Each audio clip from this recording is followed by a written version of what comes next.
Wait, so you got a message straight after the game Yeah. from From Wolf Creek. Wolf Creek. So here's the just real talk, right? If you are a competitor, I ain't talking about a player that just does this. A real competitor.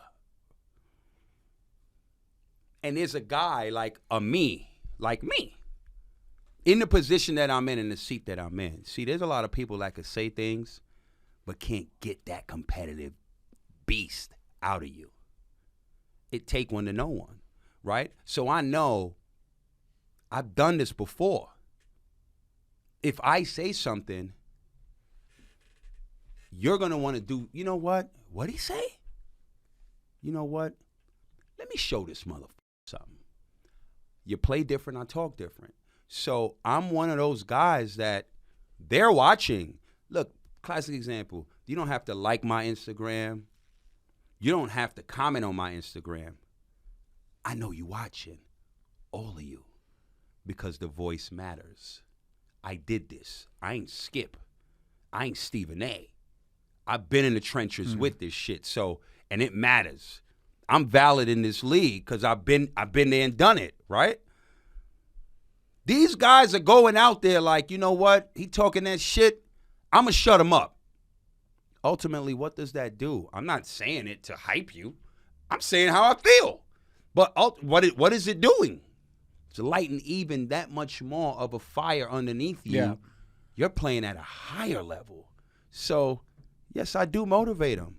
And there's another player that I motivated. Mm-hmm. Well, a couple. I'm going to tell you my top three. All right. There's a lot of, listen. Yeah. I got some stories about this. Like, I've been in clubs, and hoopers like, yo, Cole, like, what's up? I'm like, what's up? Yo, some of the guys I was talking, they didn't like what you said. Play different.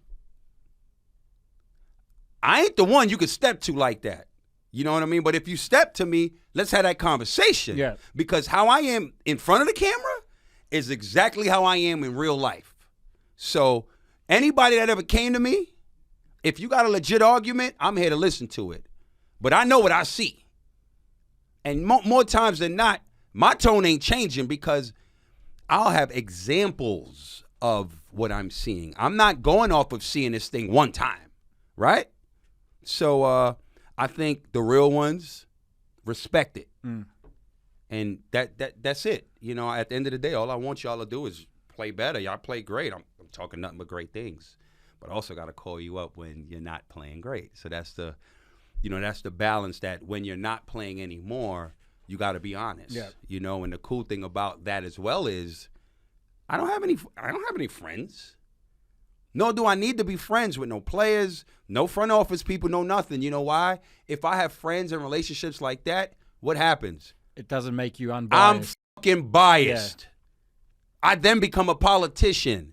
I can't trust the words of a politician or words of somebody that's biased. Facts. At least whether you like me or not, I'm going to give you the unbiased truth, straight down the barrel, no chaser. That's the difference with me. So a couple years ago, Mitch was one. Mitch was number one. Number two, Chris Goulden. Old mate. The first year they won the championship at Melbourne United, Casper was here.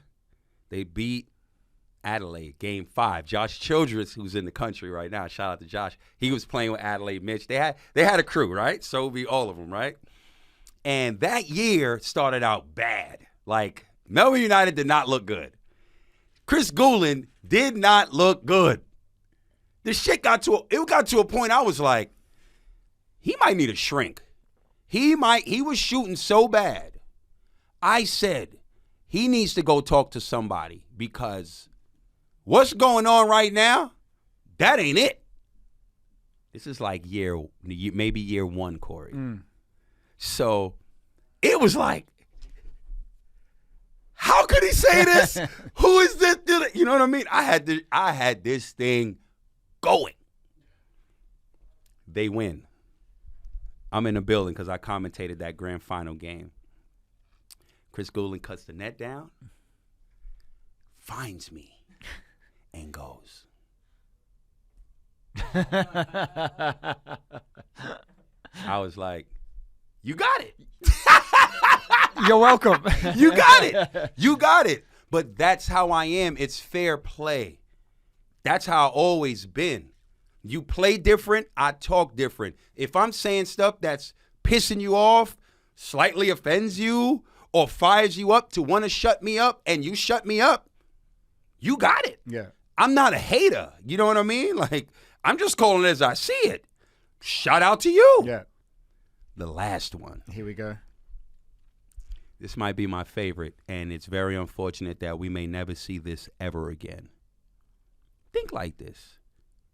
I'm a commentator. Well, I'm many things, but with the many hats that I wear, this specific hat I'm talking about is the broadcaster commentator role. I rock in the Perth Arena. Perth and I have a love-hate relationship where I give it to them straight. When they look bad, they look bad. When they look good, they look good. And a lot of times they look bad before they figure it out down the stretch and then turn on the Jets in the finals, right? This specific time, I'm saying I'm killing them. But it was all true at the same time. I walk in the Perth Arena. We're commentated on the courtside. Myself, Lockie Reed, Sean Redditch. Bryce Cotton. He turned into a monster. Like, it was a stretch where they needed to win like 6 out of 8. And when I tell you he turned into a monster, I felt like I created a monster because I was like, I'm not impressed with that. I don't care what you did. I don't care what you did last year. I wasn't here. Do it now. You're only as good as your last performance. Do it now. Yeah.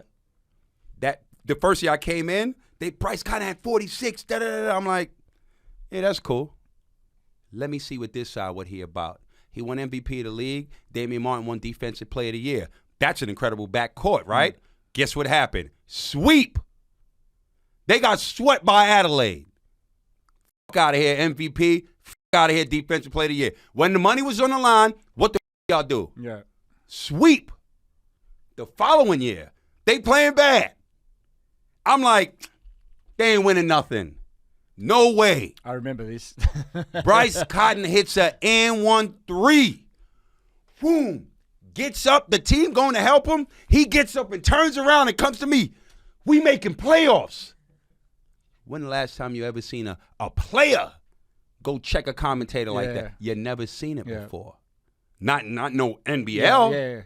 You ain't never see that before. You might see that in the NBA. Even then, rarely. Rare. I think. Yeah. Because technically a commentator is supposed to just be a voice, not a person. Right? That's impact. You understand? They like, I got to shut you up. Yeah. We never see that ever again. Those are the 3 biggest interactions. Funny enough, they're all with me. Yeah. But one common denominator here. There was a 4th one. But I had to leave the building. My phone died, and I had to go. I dipped off, and it was Bryce Cotton again. And when they won in Melbourne, they were looking for me in the arena. They were looking for me, but it was like I can't front. It was like a minute and a half, 2 minutes left. I was like, I gotta get out of here because I know they're gonna talk shit. I was like, I can't see this. Catch me outside. How about that? I cannot see this.